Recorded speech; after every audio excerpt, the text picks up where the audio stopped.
Hey guys, welcome. Want to know a secret? I'm recording as the sun is setting, and I looked out my window, and the sun is so bright. You can probably see it in my window here. If you're watching this on YouTube, it feels like there's a spotlight on me. I was like, thanks for having some natural lighting. I'm recording this later in the day. It's 5:30, guys. I'm usually winding down by 5:30, just so you know. Getting ready for bed. But I took Maverick for another walk, a second walk today, and I got thanked by him rolling in a massive pile of some random animal shit. And he does not like water, so washing him was a super treat. So I got a little behind today. Anyway, gonna jump in. I wanted to tell you guys about an experiment I did with food.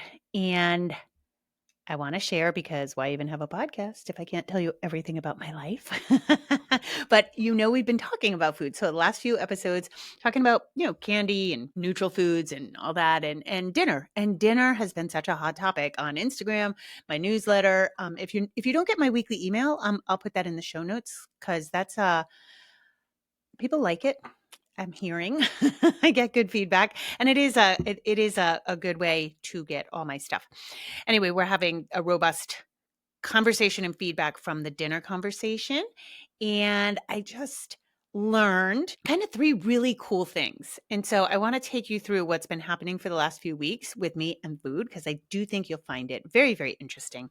So first of all, if you are new to me, I'll back things up a little bit. Like I said, we've been dissecting dinner and why dinner is so complicated for our parents in this day and age. And really what it's come down to is I really narrowed it down to the idea that most people are cooking recipes. Most people think they need to not be bored by food, new recipe every night, don't repeat meals. And so this is a problem because you'll die. You'll just die if you have to cook fresh, interesting food every single night. And so that's where we are there. If you don't know me, I could point you to episode 94. And there is a follow-up episode to that, How I Eat and Train, and also an episode called It's Not Just the Hormones, Part 1 and 2, for a little more history on how I eat and the way and the reasons why. So those of you who have followed me for a while, I do best on mostly animal meat with high fat. I am not dogmatic about it. I do not, people will say, well, can you eat this? And I'm like, dude, I'm a grown ass woman. I can eat whatever I want. It's just, this is what makes me feel the best. And so if I want ice cream, I'm going to have ice cream. If I want cake, I'm going to have cake. If I want vegetables, I'm going to have vegetables. Somebody, the other day I was making Brussels sprouts and somebody's like, aha, you eat Brussels sprouts. I thought you ate meat. And I was like, oh my God, they call the police. So I am not dogmatic about it at all. I just usually feel the best on meat and high fat. And I do think it's responsible for my seamless menopause. That being said, I have been hiking every weekend, and I've been hiking the New Hampshire 48, which is the 48 4,000 footers in New Hampshire, which is rugged terrain and interesting, fast changing weather. I've been averaging about 25 miles a weekend. Each hike is usually somewhere around 10 miles to 17 miles or 19 miles. So putting some mileage on. It's been wonderful. It's been such a great thing to reset my brain. It's really, really making me do deep dives on dopamine because everything has gotten so much better having full days with no cell reception. Just everything has gotten better. But one thing that was happening, number one, I'm meeting all kinds of new people, right? Because I belong to some groups where it's hiking buddies and you can just kind of hook up with some people who are doing similar hikes. So I've been meeting cool people and something was happening to me, but it's also happening to other people. I hear about it on the trail, which is absolutely famished when you get home to the point of eating like 3 ice cream sundaes or kind of come almost like binge eating, like eating everything in the cupboard at once, like famished. And I've been having that experience too. Largely though, because I do feel better on meat and fat. Like I've just been trying to eat more meat and more fat. I mean, I think I could go up to about 7 pounds of meat and 4 sticks of butter and still I was feeling hungry. Like, that like ravenous, you can't take care of it. And then off the trail, yeah, just trying to eat meat and fat and then actually then being like, okay, no, I need something else. And so like eating ice cream or something like that in sort of a bingey way that I don't like and I don't binge eat at all. So I'm looking up, like, okay, I go to my friend ChatGPT, which is useful as much as I hate AI. It is useful in certain circumstances. And one of the things I burn on these hikes, I'm burning around 4,500 calories. That's insane with the elevation gain and the mileage. No wonder I'm freaking starving, right? So we make a plan, me and my buddy Chat, we make a plan so that I'm metering out my nutrition throughout the week, changing my nutrition throughout the week, but also on the hike. So when you do endurance, any sort of endurance efforts where you're going to be longer than 4 hours, you really want to try to get 200 calories in per hour, because that is all the body can assimilate, but that's enough to keep you like satisfied and fueled and going. There are variations on that, but a slow mountain hike, I would that tracks. And then I really had to sort of think of my nutrition differently during the week because I'm putting in so much mileage during the weekends. And so I changed my macros. I am an expert at tweaking my macros. So that's when you track your macronutrients. I've done a bite-sized nugget on this. And it's when people say they're tracking their macros, it gets confusing because a lot of people don't know what they're talking about. But your macronutrients, of course, are your protein, your carb, and your fat. And you always keep your protein the same. I have high protein needs, so I always keep my protein the same, but what you want to do is leverage your carb and your fat. So if you go higher carb, you're cool. You just got to keep low fat. The thing about that I don't love is I think that's what's screwing up so many women hormonally, going too low fat. Now, if you want to eat higher fat, you have to lower your carbs, because carbs and fat together are your energy sources. And so if you're doubling down on those, that's what's going to make you put on weight, but more importantly, like some inflammation, and you're just going to feel wonky. By the way, carbs and fat are the magical combination in almost all picky eating. Okay. It's mac and cheese.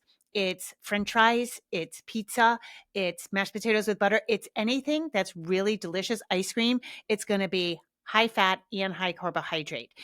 That's the thing that really tips your brain into like, woohoo, overdrive. So I was high fat, so I would always leverage my carbs as lower, and that seemed to suit me. Now I need more carbs. I realized I needed glucose. So I started playing around on the weekends, and I would have, instead of eating more meat and fat and then being still hungry and then eating ice cream or something like that, something sweet and starchy, I got home from on one hike and I had 5 Yukon Gold potatoes. And dude, I was like satisfied. So I was like, okay, don't be an asshat here. You need more glucose in this situation. So again, I'm not dogmatic, and I'm open to change. And I'm also open to changing things temporarily if I want an aesthetic or if I have a goal and I'm hitting these mountains hard and I'm going to be hiking through the winter. So like, this is my thing right now. I also have a son who's 19, so I have a time to dick around with food trackers and shit like that, like you guys probably don't, which is why I do the experimenting for you. So I changed my macros to bodybuilding macros, which means higher carbohydrates, lower fat. You never, as a woman, want to go below 30% of your calories as fat. Ideally, it should be at more like 40% to keep all your hormones regulated. Okay. And I say this almost every episode, it feels like, but if you go too low fat, that is why I think so many women are struggling with perimenopause, because their hormones are getting completely imbalanced and dysregulated far too early in their fertility career, if you want to call it that. Not that it's career, but in the fertile years. So like women as young as 35 are experiencing horrific perimenopause. And I really think a lot of this is because of low fat and lowering cholesterol too low. That being said, I switched over. So I went a little bit leaner, less fat, right? Leaner cuts of meat and more carbohydrates. And it was feeling good. And so what my plate started to look like was this very average plate. It was, carbohydrates. So like I'm doing really well with potatoes. I peel them, except for the Yukon Gold. I peel them because potatoes are nightshades and they can affect my arthritis. Right now they're not. And the nightshade, what's really toxic is the skins. And I've also, if you've ever had a colonoscopy or a colonic, like at a spa, I have, and they have like a window and you can see what's coming out of you go by, and potato skins stay in your system for a really long time. They kind of get stuck to the gut lining. So anyway, it was enough for me to peel my potatoes, but I do well with potatoes, Yukon Gold potatoes, rice, white rice, not brown rice. Brown rice isn't great for you. It gives you like diverticulitis. I know it's got everybody like kind of puts a health halo around anything brown, I feel like. But anyway, brown rice doesn't do it for me, but white rice is an excellent recovery food for me. And squash. I love fall vegetables. I love Brussels sprouts. I love the cabbages. I love anything that's sort of harvested in the fall, all the squashes, any squash, and potatoes. So that's what I'm doing currently. I put a little bit of butter, not a whole lot, because trying to stay at like 35-40% fat, it's not a whole lot of fat considering what I typically eat, but enough for it to be like tasty, but it's plain. It's plain food. And vegetables. And the vegetables I was not having a good time with. So even the Brussels sprouts, even the ones I love, and even doing them in very, very small amounts, I just found myself to get extremely bloated like hard and gassy. And so I just ditched them. I really don't think vegetables are what we think they are. When you really dive deep into the nutrients, number one, our soil's depleted. So a lot of that shows up in our vegetables. They've been kind of stripped of nutrients. We've also, oh my God, I can't even think of the word. When we like cross pollinate, and it's not genetically engineered, but we've genetically like crossed species to make them sweeter, and they're really not as nutritious as we think. They also have a health halo, and a lot of what is claimed to be in vegetables disappears the minute you cut it. So anyway, I have no problem ditching them. So I ended up just ditching them. So really what I'm eating is like meat and like rice or potatoes. And so my plate looks very plain. And here is 3 things that I have learned that I thought you guys would be so interested in. So number 1, I am shocked at how my palate has like really chilled out. And a lot of that is by taking down my fat. So my fat used to be at about 60 to 80% of my calories, and fat itself is delicious, right? So I think fat can trigger like wanting more, right? Like a little bit of that dopamine, like, ooh, yum, yum, yum, yum, yum. I also think it excites. There's something delicious about it. And at certain levels, it can excite the brain as much as sugar can. Anyway, I'm super calm, but I'm also like, I've just noticed my taste buds are, it's almost like they needed like a palate cleanse. And now flavors are just the flavors of the natural food, even without butter, it's changed even in just a couple of weeks. And it was shocking to me because I went to the store, I wanted some gum, and I went to the store, and all the gum was like extra long lasting flavor burst, and like these like gross colors, and the whole thing was like more flavor, more flavor. And even like if you look at some like in the chip aisle, like Doritos is like more flavor, like, oh my God, Doritos needs more flavor. Like they're pretty flavorful, I think. Right? Like if you look everything, even like what I would consider junk food, like Mountain Dew. Now there's like an extra Mountain Dew. Did we need Mountain Dew to be like bigger, flavorful? Like, I don't know. Like, but these are all synthetic flavors. And I even got like Trident. I figured, okay, let me just go with like a plain Trident gum. And it was almost overpowering for me and my taste buds. So that was really cool for me. And the reason I'm pointing that out for you guys is because if you are working on cleaning up your kids' palate and cleaning up their nutrition and their diet and what you serve and don't serve, you do get used to simpler food faster, like fast. I mean, obviously I had a pretty clean diet to begin with, but it's remarkable. So I just wanted to kind of give you some hope how like if you just serve plain food. So in one of the last episodes and in one of my last emails, I've been grappling with the what to call it. And so it's like one single ingredient food. I call it real food, but I know some people are like, "Oh, food is real food," and the whole like food doesn't have a moral. Moral value. Yeah, no, shit, it doesn't have a moral value, but they're still junk food. I've been tripping out on this too. Like, I want a good relationship with food. Like, no, we have relationships with humans. And I understand what people mean. And I understand it's coming from like a disordered eating background. But like, while we say it has no moral value, we also say we want a relationship with it, which is kind of funny to me. Semantics, probably. So anyway, so that was lesson number one. Number two, one thing that really, really struck me, I kept looking at my plate. I kept looking at my plate and I was like, God, this is how we ate in the 70s. Like, I have a clear memory of this is how we ate in the 70s. And if you recall, and I don't know how old all you guys are, I know this seems phenomenal, but nobody told us what to eat prior to 1980. So that's when the government first came out with like the food pyramid.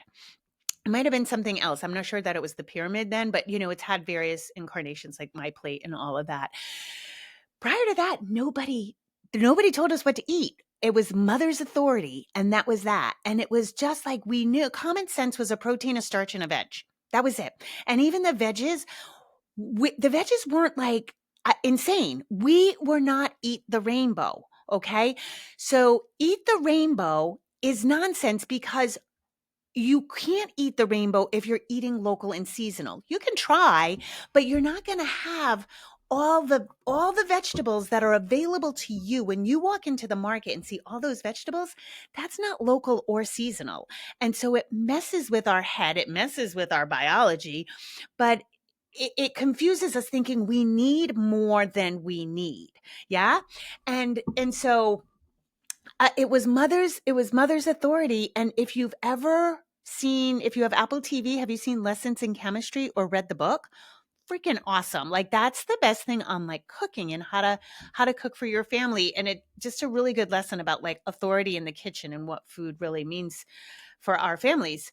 So anyway, I started tripping out because I was like, simple flavors, a little bit of fat, a little bit of salt, little simple flavors, a little this and that, carb, protein, that's it. Veg, fat. That's it, right?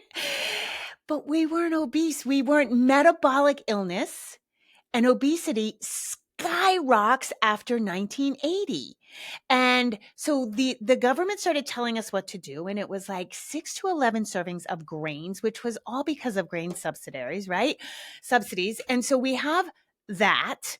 And this is when fat gets demonized. So to make things taste good, they add more sugar, right? Well, that was we remember Snackwells in the 90s, right? With Olestra, the fat blocking, oh my God, the nightmare food in the 80s and the 90s. We started getting like more packaged food. Our food ecosystem changed. So in the 1970s, we had some junk, but not a lot.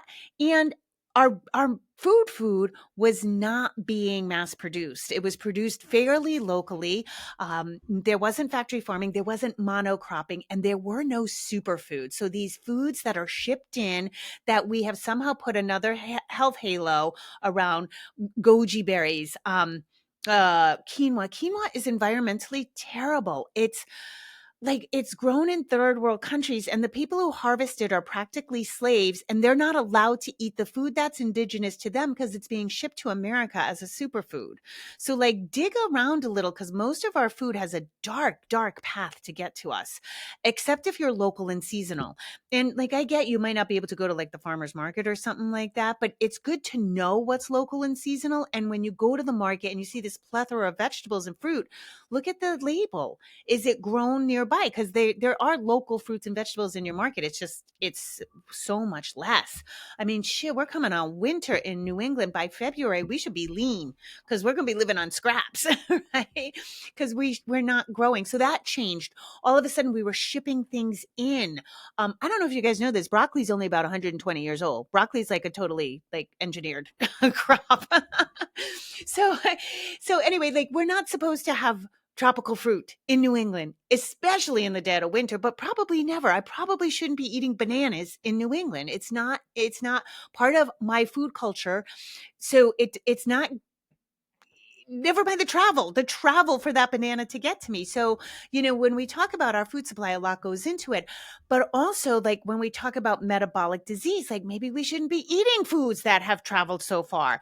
There is, people have studied the light code in your area. And we know that honey, for example, is really good for allergies, but the honey has to be grown within 5 miles of you. The bees have to be, because that's going to pick up your local allergies. So anyway, it just tripped me out, like that this meal was so simple to put together, right? Just these simple components to it. And I felt like, oh my God, this is when eating was easy. This is when we didn't have to question things. This is when you had a piece of meat. Your biggest decision was what to defrost. Do you want pork chops? Do you want fish? Do you want chicken? Do you want beef? The next decision was, do you want potatoes? Do you want rice? The next decision was what kind of vegetable. That was the decision of dinner. And again, in the 70s, it was probably opening a can of vegetables. So it was even less. And we were better off for it. We were better off for it. We started convoluting food when we had too many choices. And then once we got the internet and everybody got a microphone, jeepers creepers, that's when it really went haywire. So that was the second thing I learned. Now, the third thing I learned that I think is really going to be interesting to you guys is, so I track my food, and largely I am tracking. I love tracking food. And I know for a lot of people, it can be a hot topic, especially if you've had disordered eating, because I know people can get weird about it. I have really healed. I used to get weird about it and I used to hate it. And now I love it because it's literally just data to me. That's all. And so I really, really now with this hiking, I just want to make sure I'm eating enough. And what I really want to do is like make sure I'm eating like spaced out so that I don't end up with like needing to eat 1,000 calories at 6 o'clock at night. So that's what I use it for. And I really encourage you. I think it's a really good idea to track your food once in a while. It doesn't have to be like a whole thing, and it doesn't have to be for a diet purpose, just to have an idea of what you are actually eating. So I think we tend to overeat things that we minimize. A fancy coffee could be sometimes half your calories for the day. And I don't think calories are the be all to end all. I think all of these can be rough numbers, but I think it's really a good idea to just know, like, oh my goodness, like uh, everything that I'm putting in my coffee is what a person my size should eat in a day. But then we're also under counting like good nutritious food. When you eat this like plain kind of way, holy cow, you can eat a lot of food. I was like, damn, because I eat meat and fat, and that's high density calories. So you have to eat less, right? Because calories have 9 grams, 9 grams to per measurement, and carbs have like 4, right? I can't think of the words right now. See, this is why I shouldn't record at 5:30. My day's done. So it's very important. I think when you're tracking, right, then you realize you're like, oh my God, I can have more food. If you like to eat food, that's a good thing, right? So on my hikes, what I learned is I have to take 200 calories in every hour. So my last hike was 9 hours. It was 19 miles. And so I had, I carry a big pack. You have to carry a pack now in the winter because you could hit a blizzard. You could get stranded. And if they have to rescue you and you're not prepared, they fine you. You have to pay for your rescue. So you have like emergency shelter, like an emergency blanket, water filtration system, enough food for 3 days, fire starter, these kinds of things, right? And I always keep like a fanny pack in front because I don't want to always go in my pack. And so I had like chicken thighs, Yukon Gold potatoes, and macadamia nuts. So I would take like a little bite of each every hour. And it was kind of a pain in the ass because you lose your appetite and like you're hiking and you just kind of want to get in your head or whoever you're talking to and forget about things. But when you have to eat every hour, it's like, ugh. So, and then we had mapped out, me and my friend Chap, we had mapped out afterwards in the car ride home, I needed to have 250 grams of white rice with 250 grams of ground beef. In case you don't know, that is a pile of food. And like, you don't really have an appetite till it's too late and you eat everything in your fridge and cupboards. So I was like kind of force feeding myself, but it was great. Oh my God. I wasn't hungry. I stayed well within my maintenance calories and it was a mound of food. It was so eye-opening. So anyway, I'm putting all this food, I'm logging just this basic stuff. Again, it turns out it's usually meat or chicken, sometimes salmon, meat, and then really like rice, potatoes, or squash. Guys, I put it into this new tracking app I have. It's called Chronometer, which is different. I think in the past I've talked about Carb Manager, which I like too, but Carb Manager, it's hard to track grams, and that's what I like to weigh in. So I said, let me go with this Chronometer, and it has all your vitamins and minerals. Just by eating meat and rice, potatoes, or squash, I am hitting all my vitamins and minerals, all of them. And this, I know it's a food tracking app, so it's like, this isn't blood work, I know, and it might not be exact, but even if it's wildly off, I'm still getting all my vitamins and minerals. And I say this because I think as parents, we get so caught up in nutritional value. Oh my God, everybody bought the protein hype. And I think protein hype is legit, especially as a menopausal woman. And I have high protein needs. I eat like anywhere from 160 to 200 grams of protein a day. I feel the best on it.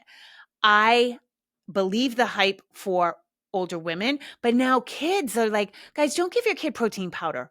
Give them food. They don't like, they need protein, yes, but they need it in the form of like eggs, cottage cheese, yogurt, cheese, meat. Like, don't do protein powders. I've got clients who are like, oh, we eat protein noodles and the protein bread and the, oh my God, just stop. Don't do that, because that's all engineered food. It's not bioavailable. Just so much better to have the real thing. But anyway, I digress, because we all get so caught up, especially ever loving vegetables, like, oh, we need these micronutrients, we need all the nutrition. Do you even know what you're trying to get? Because potatoes have more potassium than bananas. Potatoes that I grew in my garden, they do. They have more magnesium, they have more sodium. So, like, we have to readjust what we know. We don't know anything if you're not tracking. You don't know any food, anything. And I'm not suggesting you track for your kids or get weird about it. But I was so shocked to see how well my vitamins and minerals needs were being met by this basic food. And so I want to give you all the permission in the world to really scale back on these dinners. Cook up your proteins. Yeah, I like Siete's. They have mild taco seasonings, spicy taco seasonings, and an al pastor seasoning that's kind of got lime to it. Oh my God, chicken thighs in that al pastor is so good. And you can refrigerate it, you can chop it, you can put it into quesadillas, you can put it in a taco bowl. You can prepare all these things ahead of time. And the Yukon Golds you can boil up and keep in the fridge. You can do the potatoes, you can do the squash, and then you just reheat. It's so easy, so plain. Adjust your taste buds. It's like, I think it just is how dinners were so much easier, how we were healthier.